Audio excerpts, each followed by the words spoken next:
ಕರುನಾಡು crime ಸಿಟಿಯಾಗಿ ಬದಲಾಗ್ತಾ ಇದೆ. ದಿನೇ ದಿನೇ ರಾಬರಿ ಕೇಸ್ ಸಂಖ್ಯೆ ಹೆಚ್ಚಾಗ್ತಾ ಇದೆ. ಯಾವ ಹೊತ್ತಲ್ಲಿ ಆಗಂತಕರು ನುಗ್ಗಿ ಲೂಟಿ ಮಾಡ್ತಾರೋ ಅನ್ನೋ ಭಯದ ವಾತಾವರಣ ನಿರ್ಮಾಣ ಆಗಿದೆ. ಈ ಕುರಿತ ಒಂದು ರಿಪೋರ್ಟ್ ಇದೆ, ಬನ್ನಿ ನೋಡ್ಕೊಂಡು ಬರೋಣ.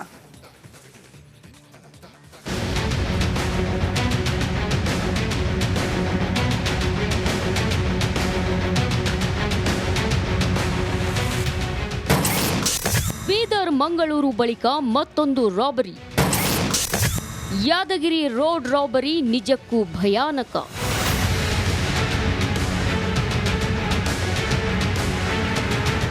ಬೀದರ್ ಮಂಗಳೂರು ರಾಬರಿ ಘಟನೆ ಮಾಸೋ ಮುನ್ನವೇ ಯಾದಗಿರಿಯ ವಡಗೇರ ತಾಲೂಕಿನ ಚಟ್ನಳ್ಳಿ ಕ್ರಾಸ್ ಬಳಿ ಮತ್ತೊಂದು ರೋಡ್ ರಾಬರಿ ನಡೆದು ಹೋಗಿದೆ. 10 ಜನರ ನಟೋರಿಯಸ್ ಗ್ಯಾಂಗ್ ಕುರಿ ವ್ಯಾಪಾರಸ್ಥರ ಬೊಲೆರೋ ವಾಹನ ಅಡ್ಡಗಟ್ಟಿ ಪೆಪ್ಸಿ ಬಾಟಲ್ನಿಂದ ಹೊಡೆದು 4 ಲಕ್ಷ ರೂಪಾಯಿ ದೋಚಿಕೊಂಡು ಎಸ್ಕೇಪ್ ಆಗಿದ್ದಾರೆ.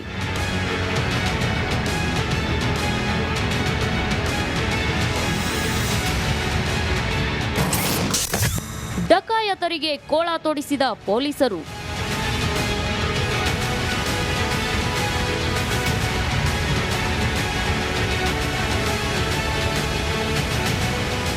ರಾಬರಿ ನಡೆಸಿದ 3 ಆರೋಪಿಗಳನ್ನ ಪೊಲೀಸರು ಬಂಧಿಸಿದ್ದಾರೆ. ಕೃಷ್ಣ, ಯಲ್ಲಪ್ಪ ಹಾಗೂ ಸಿದ್ದರಾಮಪ್ಪ ಅರೆಸ್ಟ್ ಆಗಿದ್ದು, ಬಂಧಿತರ ಮೇಲೆ ಬೇರೆ ಬೇರೆ ಠಾಣೆಯಲ್ಲಿ 12ಕ್ಕೂ ಅಧಿಕ ಕೇಸ್ ದಾಖಲಾಗಿವೆ. ಇನ್ನುಳಿದ 7 ಜನರಿಗಾಗಿ ಪೊಲೀಸರು ಬಲೆ ಬೀಸಿದ್ದಾರೆ.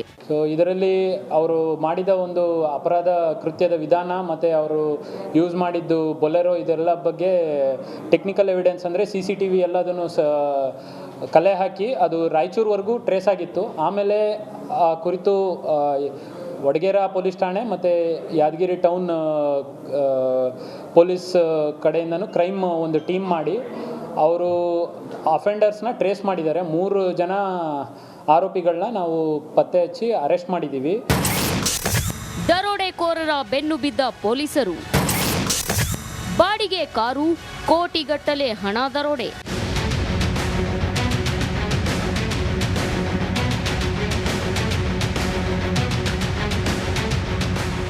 ಮೈಸೂರು ರೋಡ್ ರಾಬರಿ ಕೇಸ್ ಭೇದಿಸೋದು ಪೊಲೀಸರಿಗೆ ದೊಡ್ಡ ಟಾಸ್ಕ್ ಆಗಿದೆ. ದರೋಡೆಕೋರರು ಸುಳಿವು ಸಿಗದಂತೆ ಹಲವು ತಂತ್ರಗಳನ್ನ ಉಪಯೋಗಿಸಿದ್ದಾರೆ. ವಾಟ್ಸ್ಆಪ್ ಕಾಲ್ ಮೂಲಕ ಮಾತನಾಡಿದ್ದಾರೆ. ಸದ್ಯ ಪೊಲೀಸರು ವಾಟ್ಸ್ಆಪ್ ಕರೆಯನ್ನ ಟ್ರೇಸ್ ಮಾಡುತ್ತಿದ್ದಾರೆ. ಕೇರಳದಲ್ಲಿ ಪೊಲೀಸರ 4 ತಂಡ ಶೋಧ ಕಾರ್ಯ ನಡೆಸುತ್ತಿವೆ.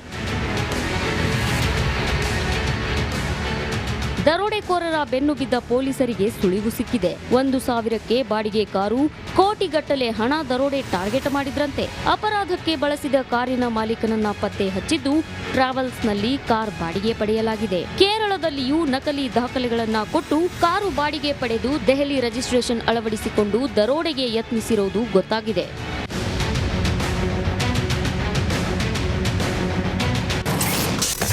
ಬೀದರ್ನಲ್ಲಿ republic Kannada reality check.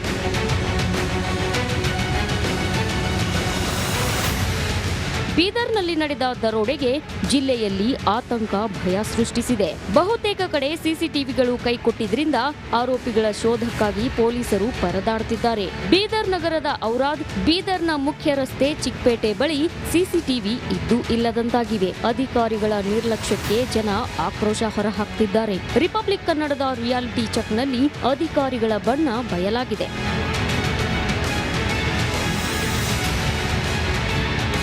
Bureau report, republic Kannada. Okay, ನಮ್ಮ ಮಲ್ಲಿಕಾರ್ಜುನ ಮರಕಲೆ ನಮ್ಮೊಂದಿಗೆ ನೇರ ಸಂಪರ್ಕದಲ್ಲಿದ್ದಾರೆ. ಮಲ್ಲಿಕಾರ್ಜುನ್, ನಾವಂತೂ ರಿಪಬ್ಲಿಕ್ ಕನ್ನಡದಲ್ಲಿ ಒಂದು ರೀತಿಯಲ್ಲಿ ಬೀದರ್ ಅವರನ್ನು ಸ್ವಲ್ಪ ಬೀದರ್ ಪೊಲೀಸ್ ಅವರನ್ನು ಸ್ವಲ್ಪ ಟಾರ್ಗೆಟೇ ಮಾಡ್ತಾ ಇದ್ವಿ. ಮಂಗಳೂರು ನೋಡಿ ಕಳಿಸ್ಬೇಕಾ ಅಂತ ಅಂದ್ಬಿಟ್ಟು, ಆಮೇಲೆ ವಿಜಯಪುರದ ಪೊಲೀಸರನ್ನು ಕಳಿಸ್ಬೇಕಾ, ಆಗತ್ತಾ ಇಲ್ವಾ, ಬಿಹಾರ ಅಂತ ಅಂದ್ಬಿಟ್ಟು. ನೀವು ಕೂಡ ಬೀದರ್ ಅವರೇ ಆಗಿರೋದ್ರಿಂದ ನಿಮಗೊಂಥರ ಒಂಥರ ಆ್ಯಸ್ ಎ ಜರ್ನಲಿಸ್ಟ್ ಆಗಿದ್ದರೂ ಕೂಡ ಒಂದು ಅಸಹನೆ ಇರುತ್ತೆ. ಏನು ಇವರು ಮಾಡ್ತಾ ಇದ್ದಾರೆ ಅಂತ ಅಂದ್ಬಿಟ್ಟು.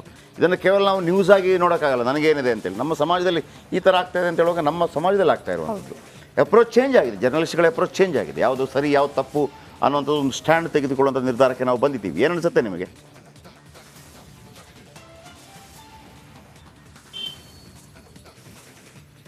ಹೌದು ಜಯಪ್ರಕಾಶ್, ನೀವು ಹೇಳೋದ್ರಲ್ಲಿ ಸತ್ಯ ಇದೆ ಅಂತ ಹೇಳ್ಬೋದು. ಯಾಕಂದರೆ ಟೋಟಲಿ ಘಟನೆ ನಡೆದು ವಾರ ಕಳೀತು. ಇವತ್ತು ವಾರ ಕಳೆದರೂ ಕೂಡ ದರೋಡೆಕೋರರು ಎಲ್ಲಿದ್ದಾರ, ಆರೋಪಿಗಳು ಎಲ್ಲಿದ್ದಾರ ಅಂತೇಳಿ ಬೀದರ್ ಜಿಲ್ಲೆಯ ಜನರು ಕೇಳ್ತಾ ಇದ್ದಾರೆ ಅಂತ ಹೇಳ್ಬೋದು. ನಿನ್ನೆ ನಾವು ಒಂದು ತಾಯಿಗೆ ಮಾತಾಡಿಸಿದ್ದೀವಿ. ಅವ್ರು ಕೂಡ ಹೇಳ್ತಾ ಇದ್ದರು, ನೇರವಾಗಿ ಟೋಟಲಿ ಅನ್ನೋದ್ರಲ್ಲಿ ಕಾನೂನು ಭಯ ಇಲ್ಲ. ನಮ್ಮ ರಾಜ್ಯ ಸರ್ಕಾರದಲ್ಲಿದ್ದಂಥ ಕಾನೂನುಗಳು ಇದ್ದು ಇಲ್ದಂತಾಗ್ಯವ. ಯಾವ ರೀತಿ UP ಮಾಡಲ್ ಇವತ್ತು ಯೋಗಿ ಯಾವ ರೀತಿ ದರೋಡೆಕೋರರಿಗೆ ಸಮಾಜ ಘಾತಕರಿಗೆ ಬಿಸಿ ಮುಟ್ಟಿಸ್ತಾ ಇದ್ದಾರೆ ಅಂಥ ಕಾನೂನು ಏನದಂದ್ರೆ ರಾಜ್ಯದಲ್ಲಿ ಕೂಡ ಜಾರಿ ಆಗಬೇಕು. ಅವಾಗ ಮಾತ್ರ ಏನದಂದ್ರೆ ದರೋಡೆಕೋರರಿಗೆ ಸಮಾಜ ಘಾತಕರಿಗೆ ಆ ಕಳ್ಳರಿಗೆ ಕಾಕರಿಗೆ ಭಯ ಹುಡ್ತದೆ. ನಾವು ಹೆಣ್ಮಕ್ಳು ನಾವು ಮನೇಲಿ ಇರೋರು ಟೋಟಲಿ ಏನದು ಈ ರೀತಿ ಹಾಡು ಹಗಲಲ್ಲೇ ಏನದಂದ್ರೆ ಬ್ಯಾಂಕಿನ ಹಣ ಲೂಟಿ ಮಾಡೋದು, ATM ಹಣ ಲೂಟಿ ಮಾಡೋದು, ಒಬ್ಬರನ್ನ ಕೊಲೆ ಮಾಡೋದು. ಅದು ಆದ ನಂತರ ಮೊನ್ನೆ ಒಂದು ಘಟನೆ ಆಯಿತು. ಅದು ಈ ರೀತಿ ಎಲ್ಲೋ ಘಟನೆ ಮೇಲೆ ಘಟನೆ ಆಗ್ತಾ ಇವೆ. ಇದರಿಂದ ನಿಜಕ್ಕೂ ಬೀದರ್ ಜಿಲ್ಲೆಯ ಜನರು ಆತಂಕೀಡಾಗ್ಯಾರ ಅಂತ ಹೇಳ್ಬೋದು. ವ್ಯಾಪಾರಿಗಳು, ಬಿಸ್ನೆಸ್ ಮ್ಯಾನ್ ಬ್ಯಾಂಕಿಗೆ ಹಣ ತರಬೇಕಾದ್ರೂ ಬಿ ಕಟ್ಲಕ್ಕೆ ದಿನ ಬೆಳಗಾದ್ರೆ ಬ್ಯಾಂಕಿಗೆ ಹಣ ಹಾಕ್ತಾರೆ. ಅವ್ರು ಹಣ ತೊಗೊಂಡು ಬರಬೇಕಾದ್ರೂ ಬಿ ಎಲ್ಲೋ ಒಂದು ಕಡೆ ಆತಂಕ ಭಯದಲ್ಲಿ ಬರೋಂಥ ಪರಿಸ್ಥಿತಿ ನಿರ್ಮಾಣ ಆಗ್ಯದ ಅಂತ ಹೇಳ್ಬೋದು. ಹೀಗಾಗಿ ಬೀದರ್ ಜಿಲ್ಲೆಯ ಜನರು ಏನು ನೀವು ಪ್ರಶ್ನೆ ಕೇಳ್ತಾ ಇದ್ರಿ, ಆ ಪೊಲೀಸರೇ ಏನು ಮಾಡತ್ತೀರಿ? ಬೀದರ್ ಜಿಲ್ಲೆಯ ಜನರು ಪ್ರತಿಯೊಬ್ಬರು ಬೀದರ್ನ ಪೊಲೀಸರಿಗೆ ಒಂದೇ ಪ್ರಶ್ನೆ ಕೇಳ್ತಾರೆ, ಸರ್ ನೀವು ಏನು ಮಾಡತ್ತೀರಿ? ಎಲ್ಲಿದ್ದಾರೆ ದರೋಡೆಕೋರರು, ಎಲ್ಲಿದ್ದಾರೆ ಆರೋಪಿಗಳು? ಅವರನ್ನು ನೀವು ಅರೆಸ್ಟ್ ಮಾಡಿರಿ. ಅರೆಸ್ಟ್ ಮಾಡಿನಾಗ ಮಾತ್ರ ಎಲ್ಲೋ ಒಂದು ಕಡೆ ನಾವು ಶಾಂತಿಯಿಂದ ಮತ್ತೆ ಮನೆ ಹೊರಗೆ ಬರ್ಬೋದು, ವ್ಯಾಪಾರಿಗಳು ಬ್ಯಾಂಕಿಗೆ ಹೋಗ್ಬೋದು. ಹೀಗಾಗಿ ಬೀದರಲ್ಲಿ ನಿಜಕ್ಕೂ ಜನರಲ್ಲಿ ಒಂದು ಆತಂಕ ಭಯ. ಈ ಒಂದು ಘಟನೆ ಏನಾಯಿತು ಆ ಘಟನೆ ಆದ ನಂತರ ಆಗಿದೆ ಅಂತ ಹೇಳ್ಬೋದು. ದಿನ ಬೆಳಗಾದ್ರೆ ಇವತ್ತಿಗೆ ಸಾಕಷ್ಟು ಮಾಧ್ಯಮಗಳಲ್ಲಿ ಏನಾದ್ರೆ ಹೇಳಿಕೆಗಳು ಬರ್ತಾ ಇವೆ. ಆದರೆ ಜನರಲ್ಲಿ ಯಾವಾಗ ದರೋಡೆಕೋರರು ಬಂಧನ ಯಾವಾಗ ನಾವು ನೆಮ್ಮದಿ ಸಿಗ್ತದೆ ಅಂತೇಳಿ ಏನು ಶರಣರ ನಾಡಿನಲ್ಲಿ, ಶಾಂತಿ ನಾಡಿನಲ್ಲಿ ಈ ಒಂದು ಘಟನೆಯಿಂದ ಶಾಂತಿ ಎಲ್ಲೋ ಒಂದು ಕಡೆ ಕದಡಿ ಹೋಗ್ಯದ. ಕರುನಾಡು ಕ್ರೈಮ್ ಸಿಟಿ ಆಗಿ ಬದಲಾಗ್ತಾ ಇದೆ. ದಿನೇ ದಿನೇ ರಾಬರಿ ಕೇಸ್ ಸಂಖ್ಯೆ ಹೆಚ್ಚಾಗ್ತಾ ಇದೆ. ಯಾವ ಹೊತ್ತಲ್ಲಿ ಆಗಂತಕರು ನುಗ್ಗಿ ಲೂಟಿ ಮಾಡ್ತಾರೋ ಅನ್ನೋ ಭಯದ ವಾತಾವರಣ ನಿರ್ಮಾಣ ಆಗಿದೆ. ಈ ಕುರಿತ ಒಂದು ರಿಪೋರ್ಟ್ ಇದೆ, ಬನ್ನಿ ನೋಡ್ಕೊಂಡು ಬರೋಣ.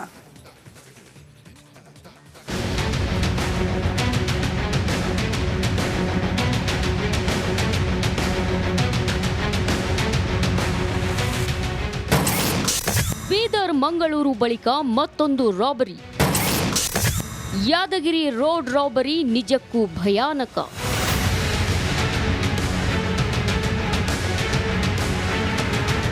ಬೀದರ್ ಮಂಗಳೂರು ರಾಬರಿ ಘಟನೆ ಮಾಸೋ ಮುನ್ನವೇ ಯಾದಗಿರಿಯ ವಡಗೇರ ತಾಲೂಕಿನ ಚಟ್ನಳ್ಳಿ ಕ್ರಾಸ್ ಬಳಿ ಮತ್ತೊಂದು ರೋಡ್ ರಾಬರಿ ನಡೆದು ಹೋಗಿದೆ. 10 ಜನರ ನಟೋರಿಯಸ್ ಗ್ಯಾಂಗ್ ಕುರಿ ವ್ಯಾಪಾರಸ್ಥರ ಬೊಲೆರೋ ವಾಹನ ಅಡ್ಡಗಟ್ಟಿ ಪೆಪ್ಸಿ ಬಾಟಲ್ನಿಂದ ಹೊಡೆದು 4 ಲಕ್ಷ ರೂಪಾಯಿ ದೋಚಿಕೊಂಡು ಎಸ್ಕೇಪ್ ಆಗಿದ್ದಾರೆ.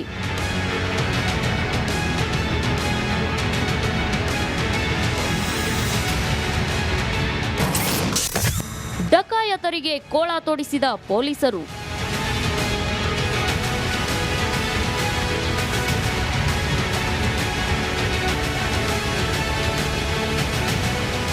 ರಾಬರಿ ನಡೆಸಿದ 3 ಆರೋಪಿಗಳನ್ನ ಪೊಲೀಸರು ಬಂಧಿಸಿದ್ದಾರೆ. ಕೃಷ್ಣ, ಯಲ್ಲಪ್ಪ ಹಾಗೂ ಸಿದ್ದರಾಮಪ್ಪ ಅರೆಸ್ಟ್ ಆಗಿದ್ದು, ಬಂಧಿತರ ಮೇಲೆ ಬೇರೆ ಬೇರೆ ಠಾಣೆಯಲ್ಲಿ 12ಕ್ಕೂ ಅಧಿಕ ಕೇಸ್ ದಾಖಲಾಗಿವೆ. ಇನ್ನುಳಿದ 7 ಜನರಿಗಾಗಿ ಪೊಲೀಸರು ಬಲೆ ಬೀಸಿದ್ದಾರೆ. ಸೊ ಇದರಲ್ಲಿ ಅವರು ಮಾಡಿದ ಒಂದು ಅಪರಾಧ ಕೃತ್ಯದ ವಿಧಾನ ಮತ್ತು ಅವರು ಯೂಸ್ ಮಾಡಿದ್ದು ಬೊಲೆರೋ ಇದೆಲ್ಲ ಬಗ್ಗೆ ಟೆಕ್ನಿಕಲ್ ಎವಿಡೆನ್ಸ್ ಅಂದರೆ CCTV ಎಲ್ಲದನ್ನು ಕಲೆ ಹಾಕಿ ಅದು ರಾಯಚೂರುವರೆಗೂ ಟ್ರೇಸ್ ಆಗಿತ್ತು. ಆಮೇಲೆ ಆ ಕುರಿತು ವಡಗೇರ ಪೊಲೀಸ್ ಠಾಣೆ ಮತ್ತು ಯಾದಗಿರಿ ಟೌನ್ ಪೊಲೀಸ್ ಕಡೆಯಿಂದನೂ ಕ್ರೈಮ್ ಒಂದು ಟೀಮ್ ಮಾಡಿ ಅವರು ಅಫೆಂಡರ್ಸ್ನ ಟ್ರೇಸ್ ಮಾಡಿದ್ದಾರೆ. 3 ಜನ ಆರೋಪಿಗಳನ್ನ ನಾವು ಪತ್ತೆ ಹಚ್ಚಿ ಅರೆಸ್ಟ್ ಮಾಡಿದ್ದೀವಿ. ದರೋಡೆಕೋರರ ಬೆನ್ನು ಬಿದ್ದ ಪೊಲೀಸರು. ಬಾಡಿಗೆ ಕಾರು, ಕೋಟಿಗಟ್ಟಲೆ ಹಣ ದರೋಡೆ.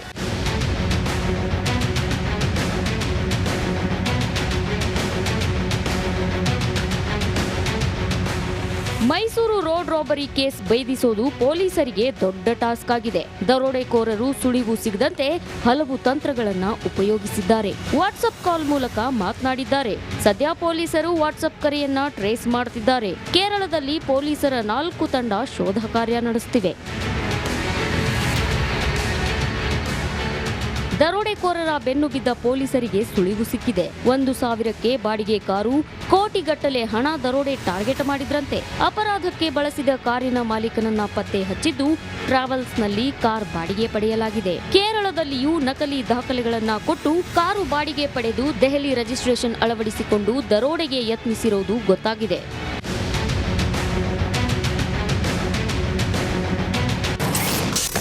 ಬೀದರ್ನಲ್ಲಿ ರಿಪಬ್ಲಿಕ್ ಕನ್ನಡ ರಿಯಾಲಿಟಿ ಚೆಕ್.